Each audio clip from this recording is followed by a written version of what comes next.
internet, and today's video is going to be my June wrap-up. I know it's happening at the beginning of July when wrap-ups usually come out. Pat me on the back, I'm so on top of this. So I read a lot of books this month. The majority of them are audiobooks because I happen to work in a library. Because I work in a library and usually deal with handling and shifting and organizing books, I have a lot of time to listen to audiobooks. So that's what the majority of these are. And let's get started. First book we have, we're gonna go with this graphic novel, Green Hair Don't Care Snot Girl, Volume 1. It covers issues 1 through 5, and it is by Brian Lee O'Malley. He's the same author of Scott Pilgrim versus the World. Yeah, I believe that's it. This graphic novel is very beautiful. The artwork, stunning. I can't remember who did the art. I think it was it's a compilation, but the work that they did on this artwork, beautiful. Some of the prettiest artwork I've ever seen. I really liked it. This follows a girl who has horrible allergies. She is a fashion blogger and she hates the fact she has allergies because she feels like she's not cool enough. So her doctor gives her special medicine to kind of deal with these allergies. It's experimental and weird shit starts happening, like she thinks she murders a person, but the person's not really dead because she sees the person later, but it seems like the person's dead because someone's looking for a dead person. Honestly, I had no idea what was going on here. I think that drug has some hallucinogens. Maybe it's making her do crazy stuff. I'm not quite sure what was going on. The most I can say for this was the artwork was pretty. Next book I read was The Accidental Hero by Matt Mulch. I actually originally read this on audiobook. It was a fantastic audiobook. This follows a boy named Jack Blank who, after getting into a little trouble, being attacked at his orphanage, he is taken away to this place called Imagination. 2 words, not one. And Imagination is supposedly the place where all of these great ideas come from. So authors go here and they see the world around them. They see the impossible happen every day, and it's where they get inspired. And all of the talent, creativity stuff that we have out here in the real world all stem from imagination, because that's where people become inspired and it leaks out into the real world. So Jack finds out that he was originally from Imagination and somehow he ended up growing up in the real world. And Imagination was the first contact for a particular alien species that are like Rustovich, which are like robo-zombies. You can get turned into this horrible grease robot and you no longer have control of your bodies. We're basically robo-zombies. And Jack is isolated and alienated, even Imagination, because he seems to be immune to the Rustovich virus and no one ever has before. So it follows him and him trying to figure out how to save the world from robo-aliens, because they're coming back. Those robo-zombies ain't gonna stop. They want to conquer the whole world.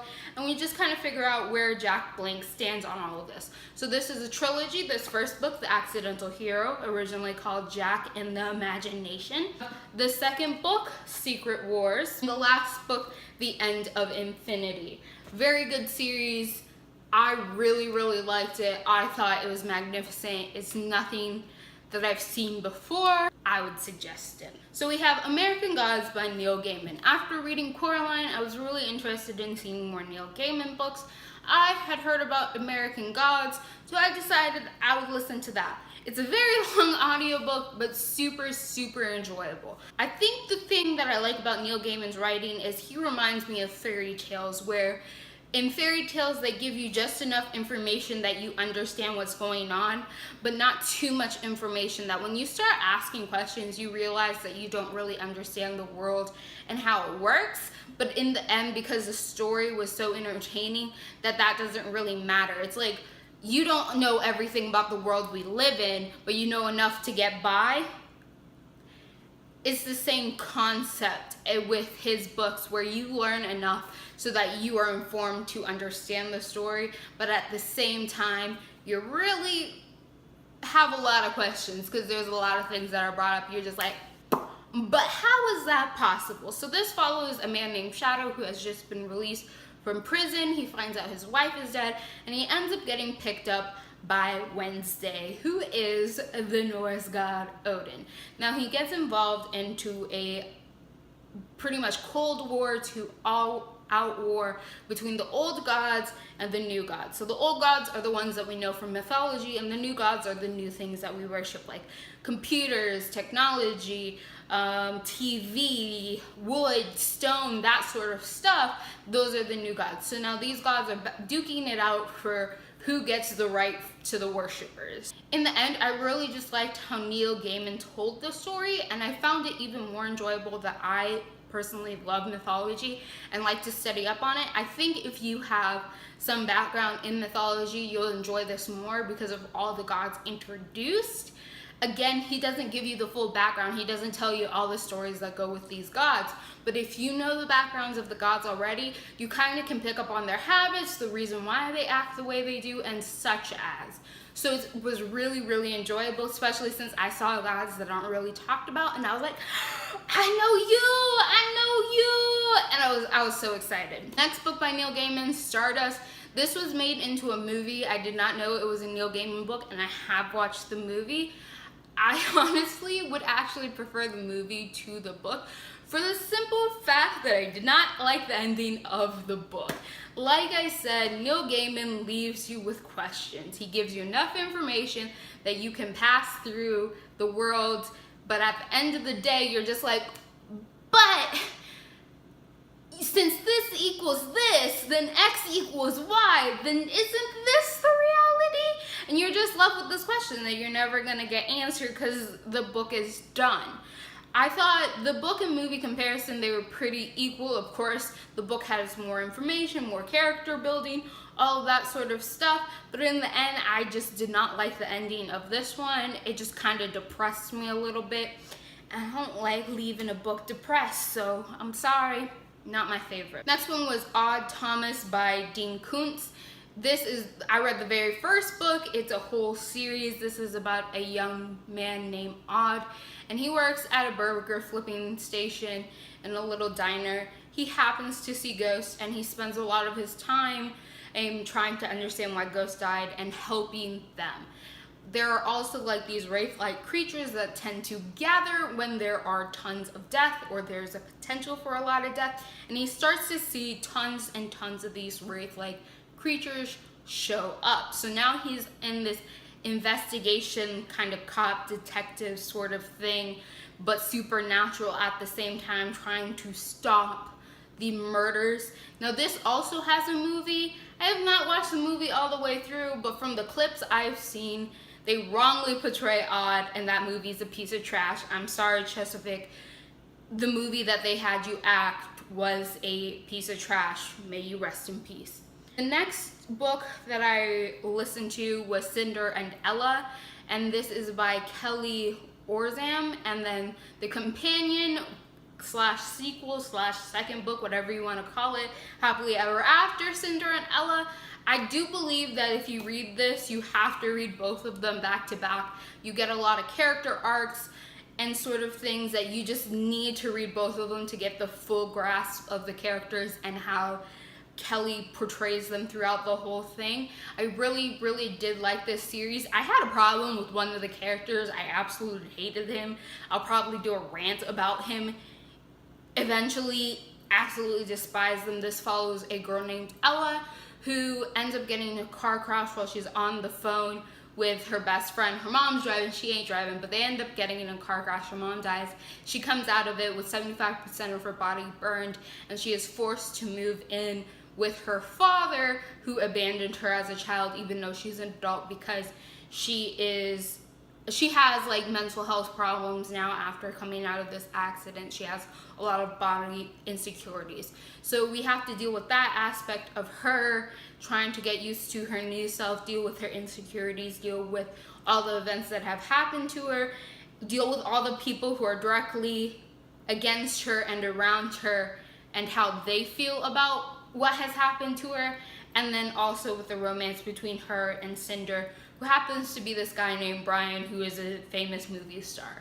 So it's very interesting, really, really sweet. I really liked it. I thought Oram did her best to be as honest as she could with all of her characters, and she took this sensitive topic of going through a experience like this and she gave it its best light, where she didn't glorify it, but she also didn't downplay it or try to demonize the person that it happened to. She showed the honest feelings of that person. Next, I listened to the trilogy by Laini Taylor. Want to say the woman who voiced this for the audiobooks, she did an amazing job. I am of course talking about the Daughter of Smoke and Bones trilogy. So the Daughter of Smoke and Bones, Days of Blood and Starlight, and then Dreams of Gods and Monsters. I did not know what I was expecting getting into this. I really, really liked it. I liked the idea of the angel demon story, but they're not really angels and demons. Very complex. And the war and the fact that this was actually the story of the angel and the demon who love each other. Usually when I see this sort of concept, it's like, oh, that's the backstory and we're looking at the hybrid child, but we actually see it, we get to see their Romeo-Juliet love story right then and there. It's all about this, something I hadn't seen often.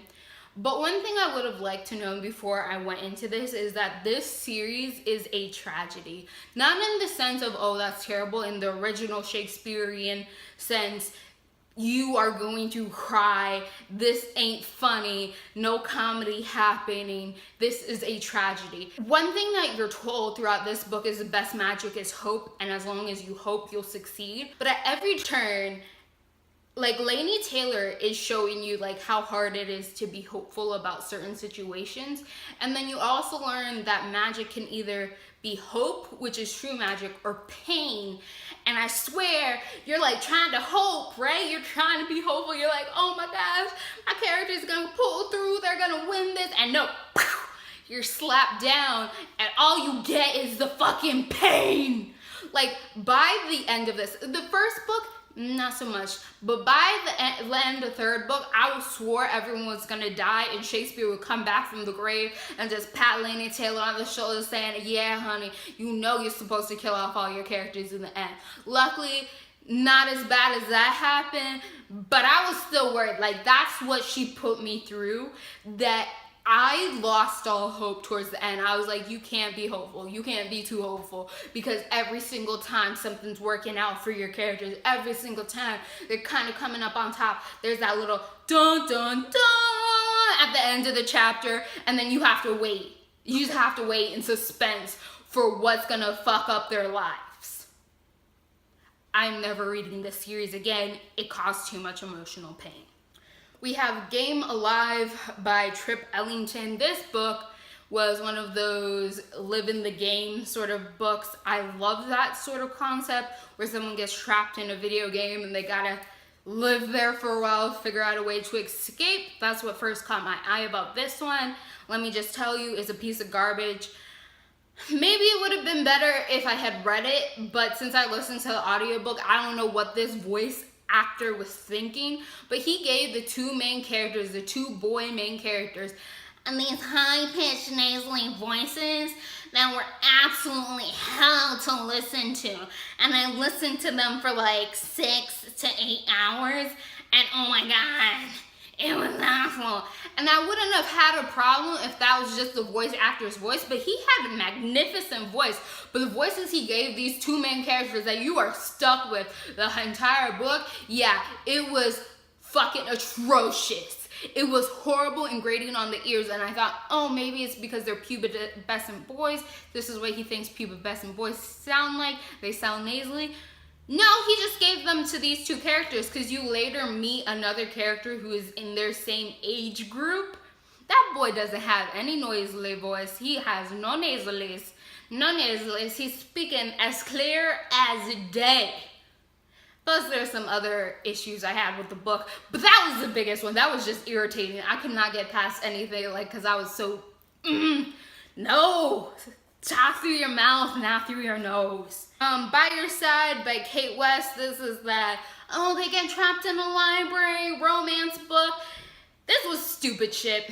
Like I said, I work in a library. You gotta be trying real hard to get yourself locked in the library for so many reasons. We have so many safety procedures to make sure that you don't get locked in. And even if you did, by accident, get locked in because we didn't find you before we closed up, we have emergency doors.